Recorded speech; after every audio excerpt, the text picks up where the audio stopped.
terjadi mutasi ini di sini, di spike ini.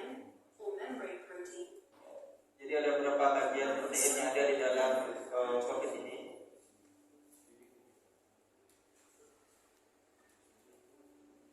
Jelas ya, nanti ada yang lebih jelas ya. Jadi ini data COVID per hari kemarin ya, tanggal 25 Juli. Di Indonesia sendiri angka COVID itu yang sudah terkonfirmasi itu ada 6 juta lebih ya, di Indonesia. Jadi terkonfirmasi positif itu ada 6 juta lebih. Per hari kemarin terjadi peningkatan kasus lebih kurang 4.048 kasus. Jadi COVID masih ada ya di Indonesia ya. Terbanyak peningkatan kasusnya berada di Jakarta ya. Kemudian dari 6 juta itu yang meninggal sampai saat ini ada 156.916 kasus. Yang meninggal 14 kasus. Ya. Oke, kan? Untuk petanya di Indonesia paling tinggi Jakarta ya. Di daerah Jawa ini paling tinggi Jakarta, Jawa Barat, Jawa Tengah, Jawa Timur, Banten, Jogja. Jadi yang mendominasi kasus COVID di daerah Pulau Jawa.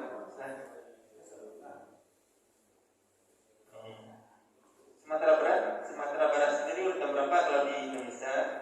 Sumatera Barat itu 12 ya. Kita berada di urutan 12 di Indonesia untuk angka COVID kumulatif ya. Sumatera Barat sendiri pada hari kemarin ada 3.000 lebih kasus ya.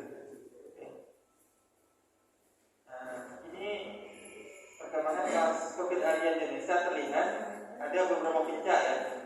Puncak pertama itu di Februari 2021, kemudian Juli 2021, Februari lagi 2022, maka sekarang diprediksi di bulan Juli, Agustusnya akan lagi puncak. Jadi setiap 6 bulan jadi puncaknya gitu. Diprediksi seperti itu. Cuman harapan kita ya jadilah seperti yang puncak lagi.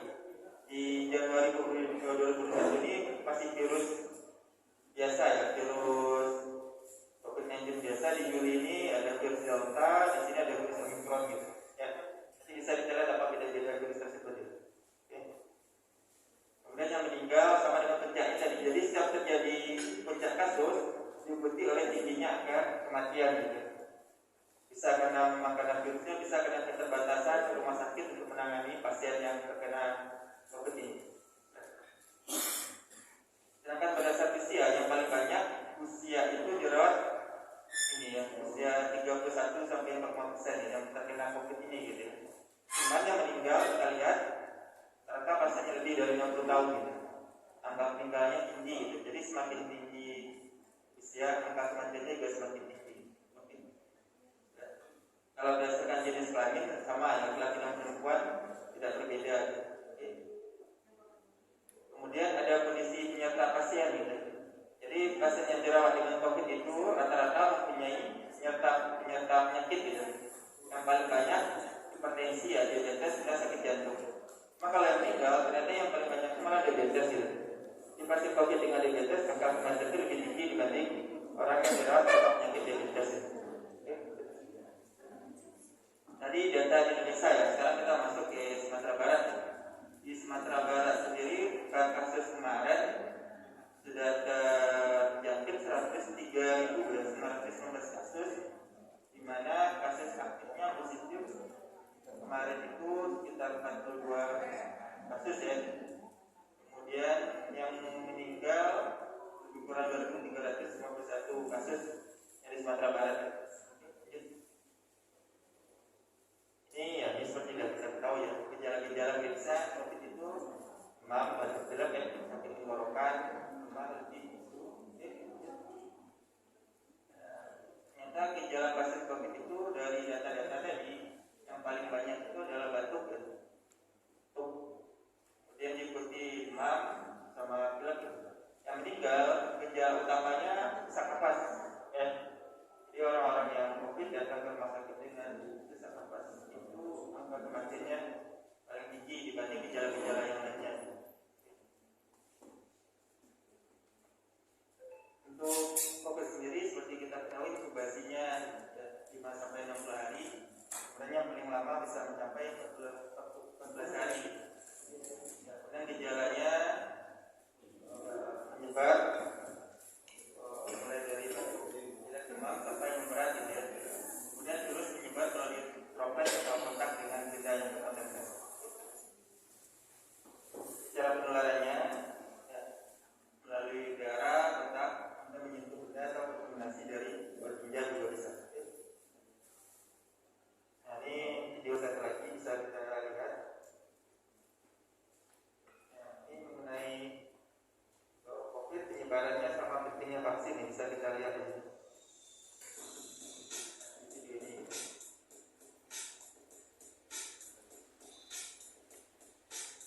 Jadi kalau biasanya kita membayangkan ya gimana cara penularan COVID, bagaimana proses korupsi dengan video ini bisa kita sampaikan ini di protokol ya.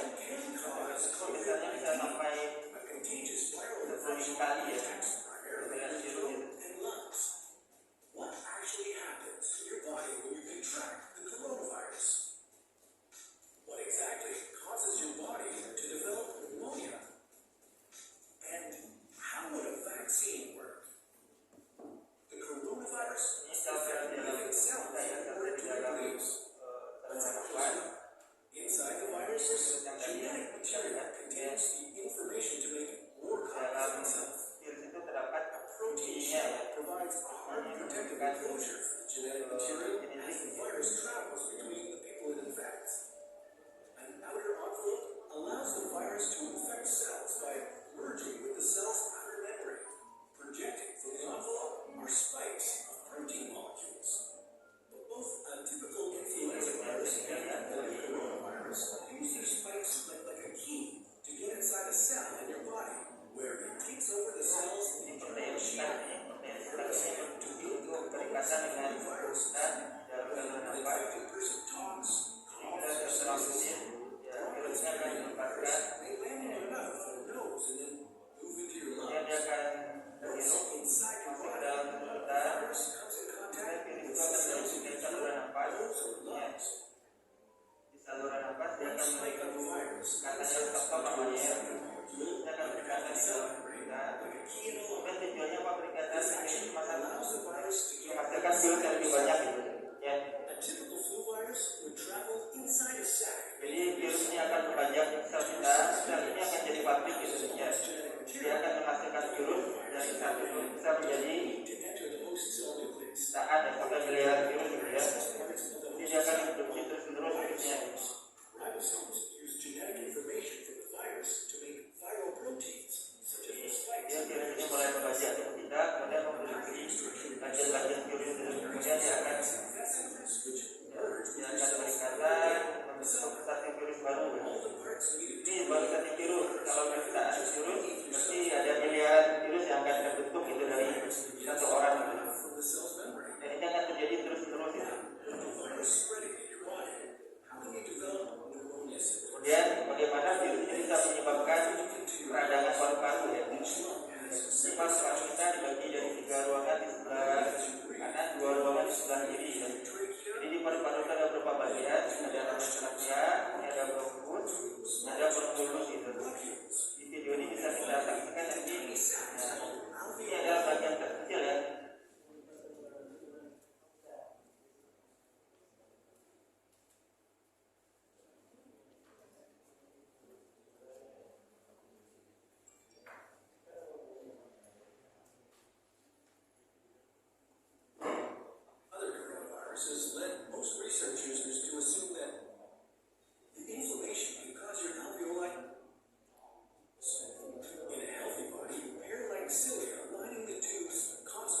beratnya ketika kapan terjadi karena jembatan langsung tadi ya. Jadi kalau kita waktu itu jarak chest pain, bisa jadi ada ya lap jadinya ada bingung masuk kepala it can also ini semua adalah gejala dari respiratory failure. kalau berat maka dipasang alat untuk Ventilator to help breathe. membantu napas ventilator yang Medical device companies currently ramp up production for. Whether you will develop these symptoms depends on a lot of factors, such as your age, whether you already have an existing condition. While this all sounds scary, the push to develop a coronavirus vaccine is kita lihat bagaimana vaksin itu bekerja ya. most researchers to assume that people who have recovered from a SARS-CoV-2 infection could be protected from reinfection for a period of time. But that assumption needs to be backed by empirical evidence. Some studies suggest otherwise. There are several different approaches to a potential vaccine against the coronavirus. The basic idea is that we get a shot that contains fake versions of the virus.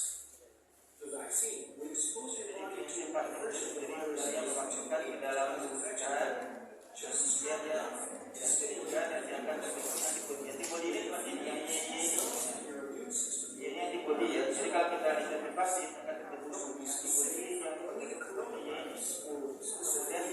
antibodi ini berkaitan dengan virus tadi. Attached to the virus. Jadi kalau dia berkaitan virus daya tahan tubuh kita ini maksudnya namanya daya tahan tubuh kita akan memakan virus itu.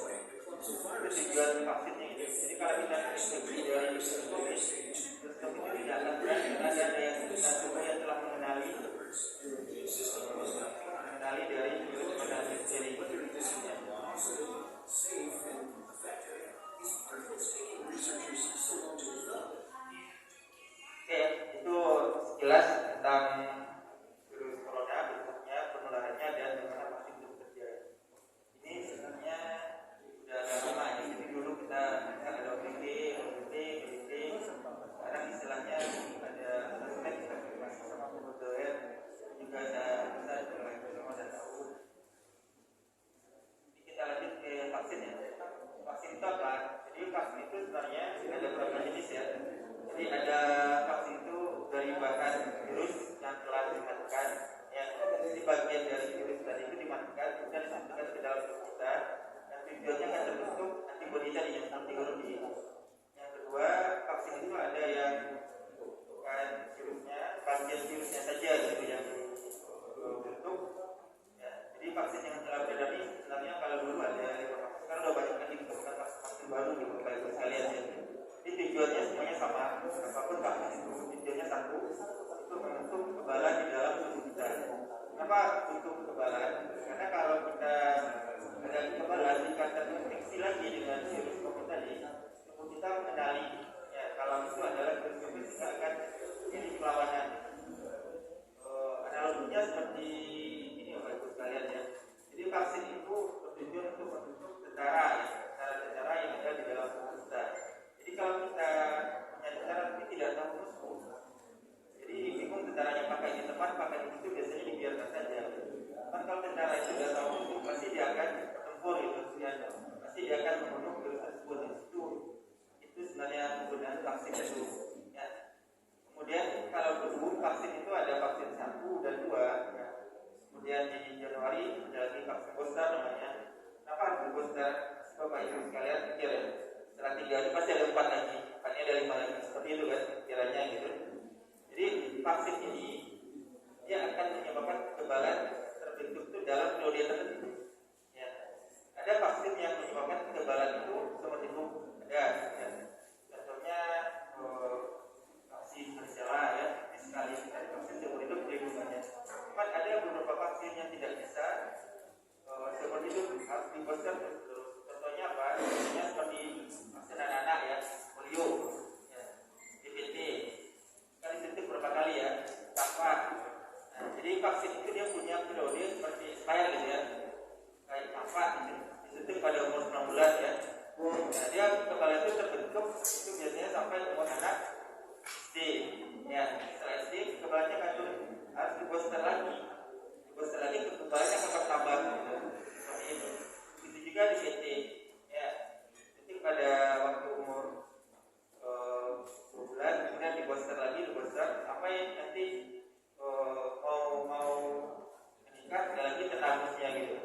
booster penuh gitu. Jadi memang seperti itu Bapak Ibu sekalian ya.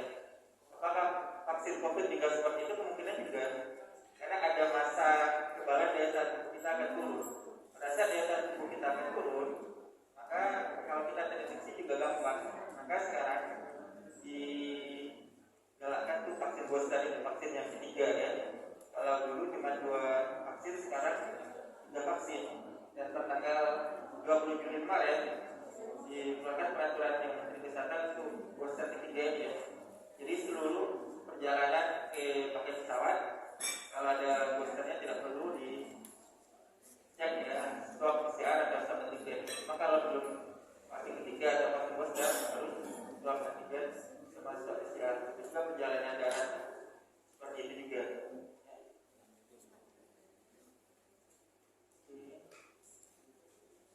Ya, tujuan vaksin ini sebenarnya dari bentuk kekebalan kelompok ya. Jadi misalkan ada di antara kita yang tidak bisa divaksin, bisa karena penyakitnya, ya contohnya orang-orang dengan comorbid yang tidak bisa kita vaksin, atau anak-anak yang belum bisa divaksin, dengan adanya kekebalan kelompok ini mereka akan terlindungi. Jadi bukan kita cuma melindungi diri kita juga bisa melindungi anggota-anggota kelompok masyarakat yang tidak bisa divaksin. Kemudian juga dengan adanya vaksin, bisa saja jadi kalau kita sudah divaksin, apakah kita kebal 100% terhadap virus corona ini kan, sekaliannya.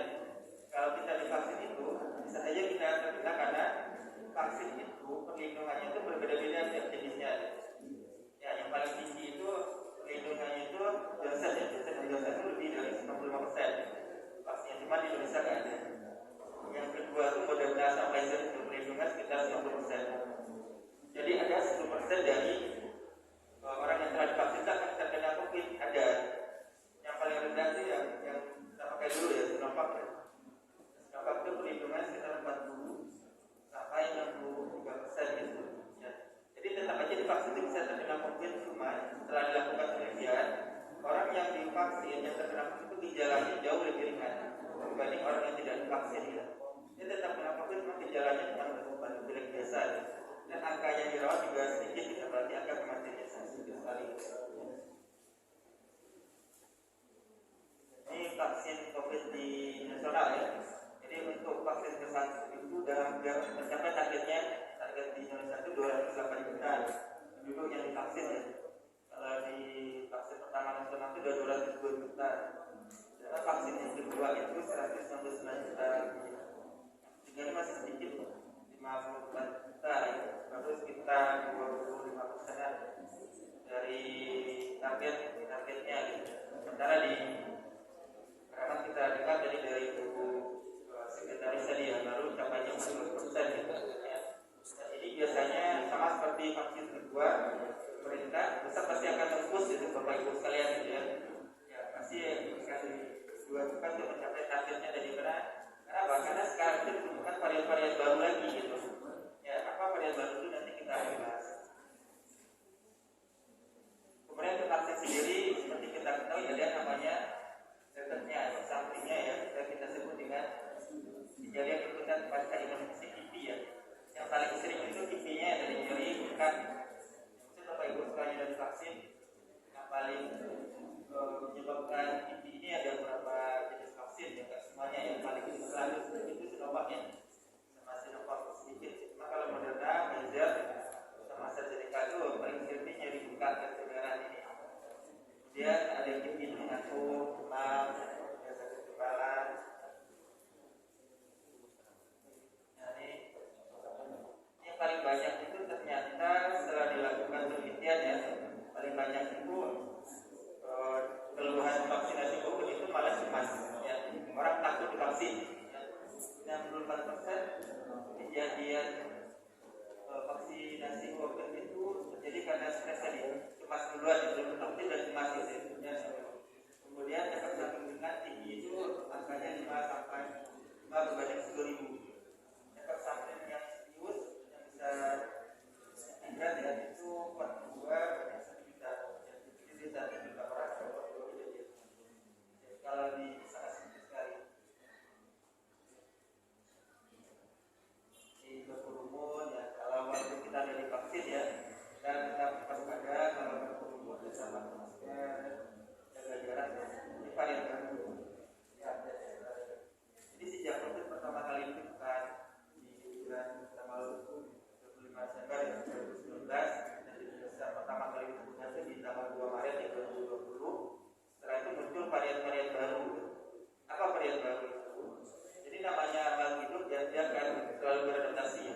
termasuk virus ini ya, beradaptasi terhadap apa ya, beradaptasi terhadap lingkungannya gitu, ya.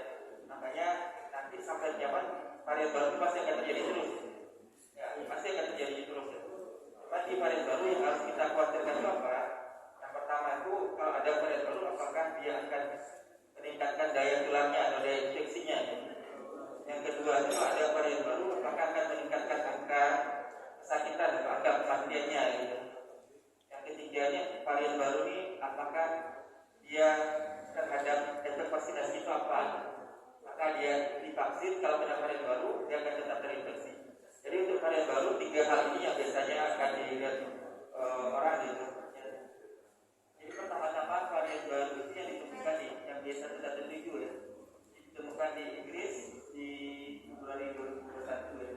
Kemudian ada varian India ya, Delta ya, B1617 ini ya. Kemudian ada lagi varian Afrika Selatan. Ya, kemudian apa varian itu ada alpha, beta, gamma, delta.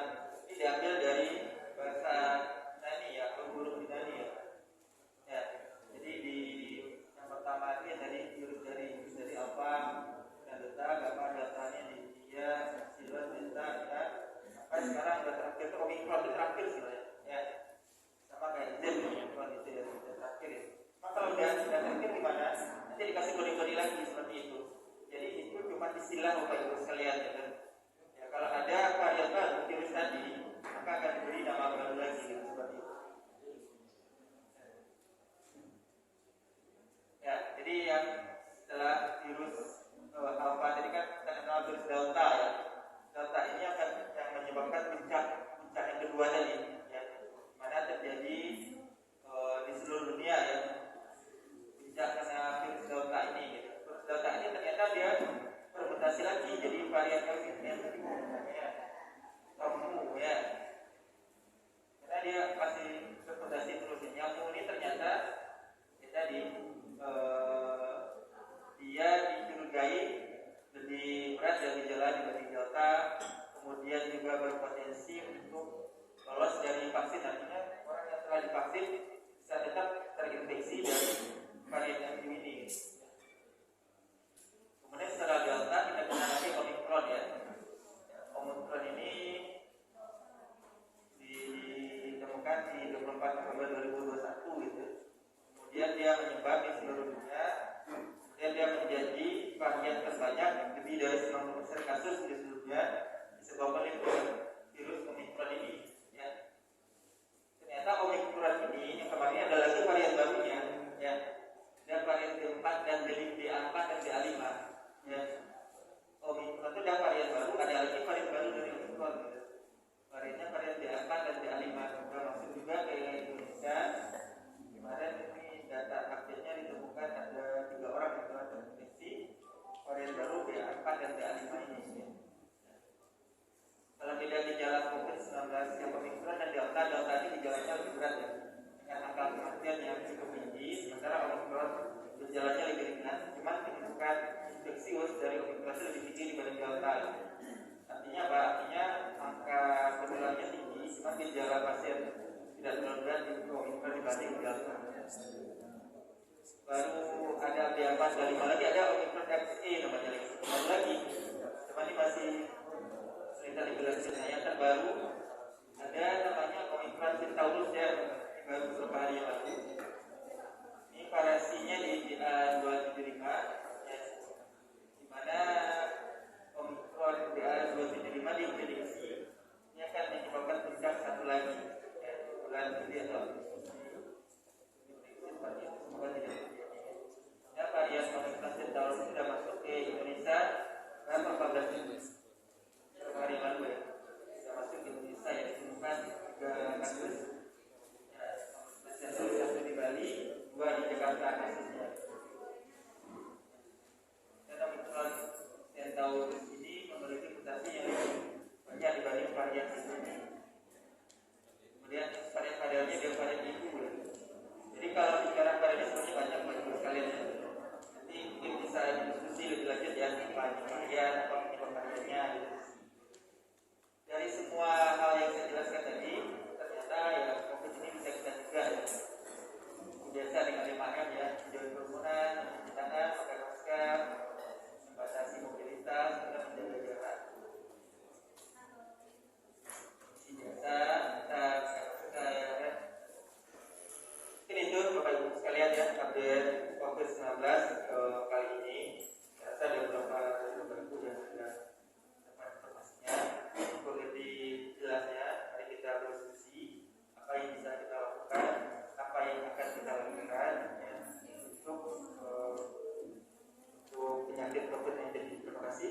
Assalamualaikum warahmatullahi